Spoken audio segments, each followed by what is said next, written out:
Hey folks, Mac here at Mac Incorporated. Sit back, relax, and enjoy the show as we talk about 2.5.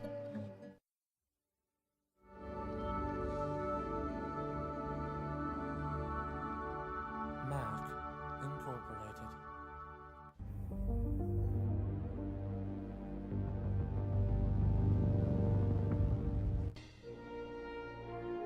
So first up folks, in 2.5, I'd like to talk about the ships like last time.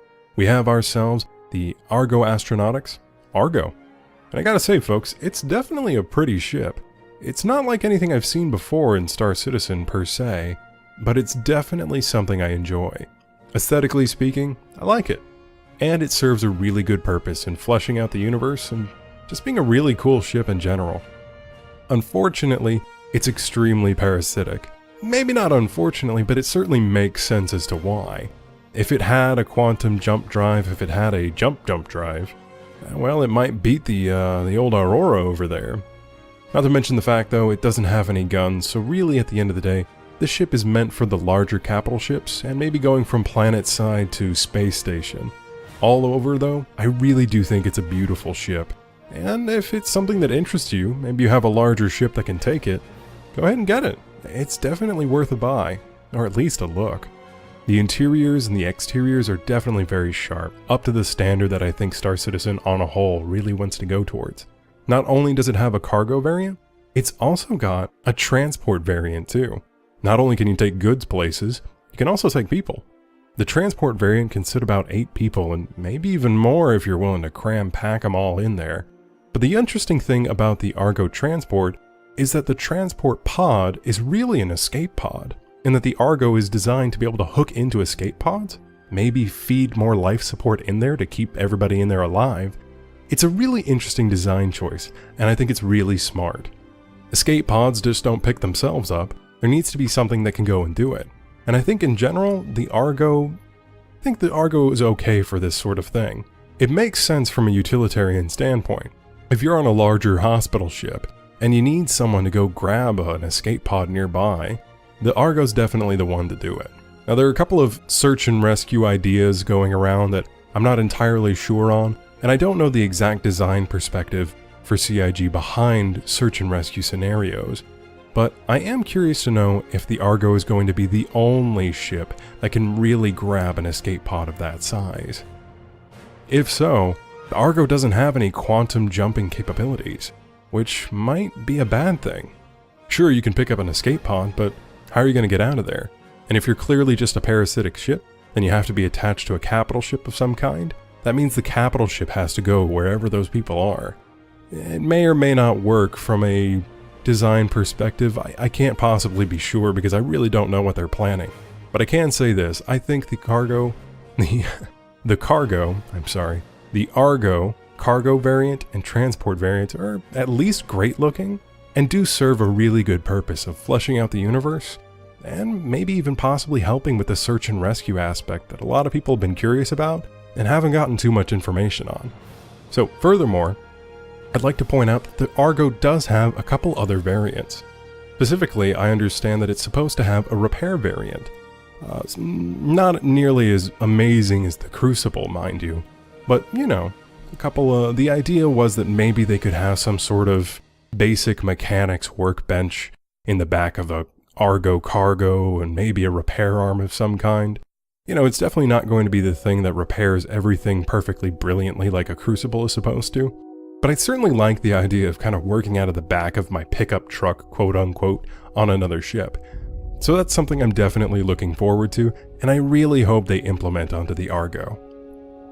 Unfortunately, or maybe fortunately, I do hope that they add that sort of possibility with sort of all of the small ships like the Aurora, the Avenger Titan, and things like that. It'd be really great to see that you can always repair things in a ship that's not necessarily meant for repair.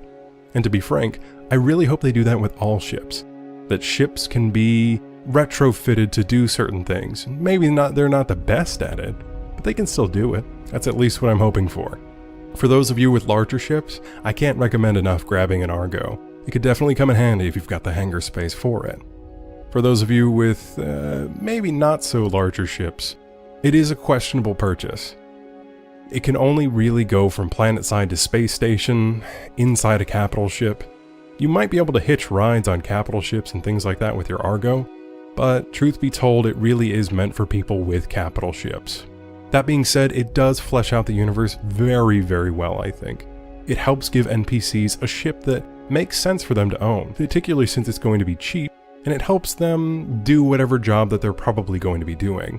Because NPCs aren't going to be citizens like us, they're going to be civilians. And civilians tend to do work near and around planets, so they don't even have a need for a quantum drive. I gotta say, I'm really looking forward to the possibility of seeing Argos and smaller ships like it going to and fro, like the traffic in Argo Core. As for how she flies, well, she's a parasitic tugboat. Not exactly maneuverable or anything like that. It's definitely not going to dogfight because it doesn't even have guns, but at the end of the day, it's still a pretty ship, and it still helps the universe out. Now the next ship that's ready in 2.5 is the Reliant Core, a crossbreed between alien and human technology. This ship is very beautiful and very weird. It's not quite like the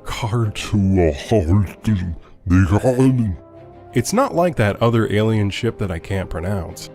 It's definitely human in origin, you can see the human aesthetic in it, but the way it can transform, the way it maneuvers, and things like that, it's very also clearly alien. And I think that's an interesting design choice, where I think someone sat down and said, oh, okay, we have aliens, we have humans, and what do we do if we wanted to combine the aesthetic? I mean, we're not at war with every single alien race out there, we're gonna be friends with some of them. What if we built a ship that took the aesthetics of two different alien species? What would that look like? And the answer is, the Reliant. Maneuvering wise, it's pretty okay. It definitely needs a little bit more polish, but at the end of the day, I think if you're interested in straddling the divide between the alien race and humans, the Reliant might just be for you. Also, one of the interesting things is its variants. Now, I'm curious to see about how the variants are going to be done, but unfortunately, I'm not sure if they're going to add variants until the mechanics for them are in place. And that certainly makes sense. The news van, the science vessel, etc., etc. What's the point of having the nice paint job if you can't even use it?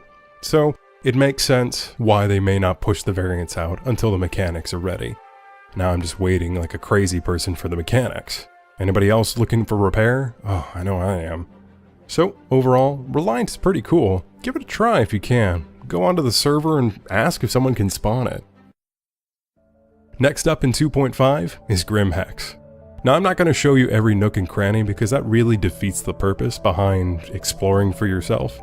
And I do understand that maybe some of you just can't explore Star Citizen yet, maybe due to your computer, or maybe due to not even owning it.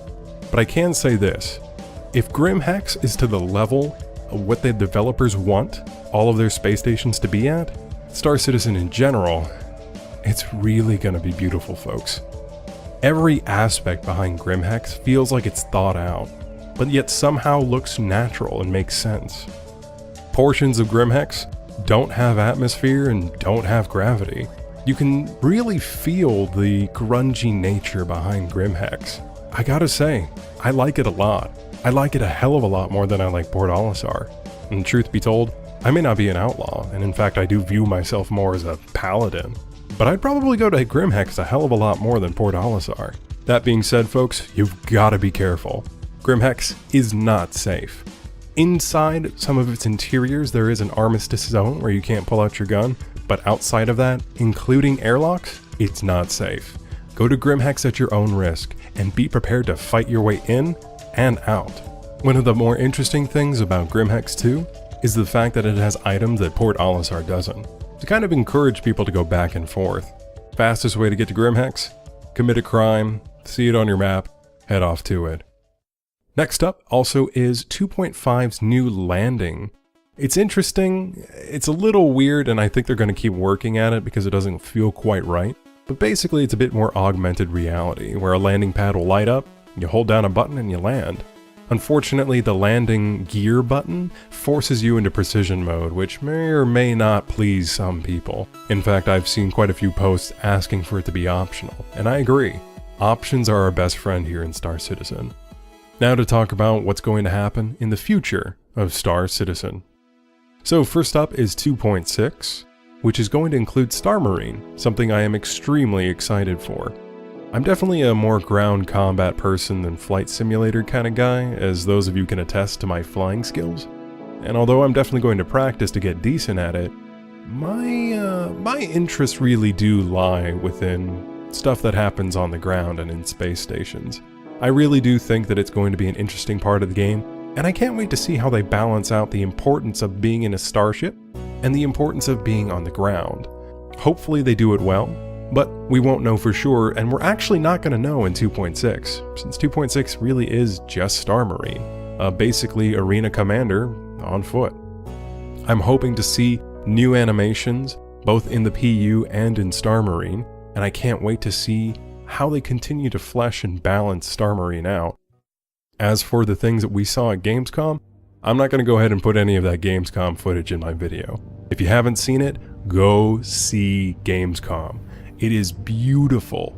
Some of the stuff that they had at Gamescom, just mind-boggling. I'm not going to go ahead and put any of the video. I am just going to put a link down below for the Gamescom footage. Please, please, please, please go watch it if you haven't. You have no idea what you're missing if you haven't seen it yet. 3.0 is supposed to be like that, and a lot more. So, with all that being said, folks, I do want to apologize. This 2.5 live update was supposed to happen when 2.5 live went live. Unfortunately, I wasn't near my computer. In fact, I was near a server. I was near the server that was updating 2.5 live. I was in an Austin studio tour with Xylo, and I gotta say, the people at CIG Austin are the bee's knees. They'll talk your ear off if you let them. They're so passionate about what they're doing, and at the end of the day, I really gotta say I had a really good time. Now I can't talk about any of the content I saw, and I'm pretty sure I can't discuss what we discussed since it might be under that NDA, but I can say this, folks. I really do think CIG, after seeing that Gamescom video, after seeing the Austin studio tour, this is gonna be some good stuff, folks. If you haven't spent the $60 to go ahead and get Star Citizen and Squadron 42, now's the time to do it, because I don't know how long they're going to keep them separate. And once it gets to $120, it's gonna be a bit rough for some people out there. That's really unfortunate because I really want everyone to experience Star Citizen and Squadron 42, to experience the persistent universe and its emergent gameplay, and Squadron 42 and Chris Roberts' dream child of the spiritual successor of Wing Commander. So, I may have said before, do your homework, and please always do your homework. But after Gamescom, after everything that I've seen and I'm not even allowed to talk about, go ahead and do it, folks. That's Mac Incorporated's suggestion.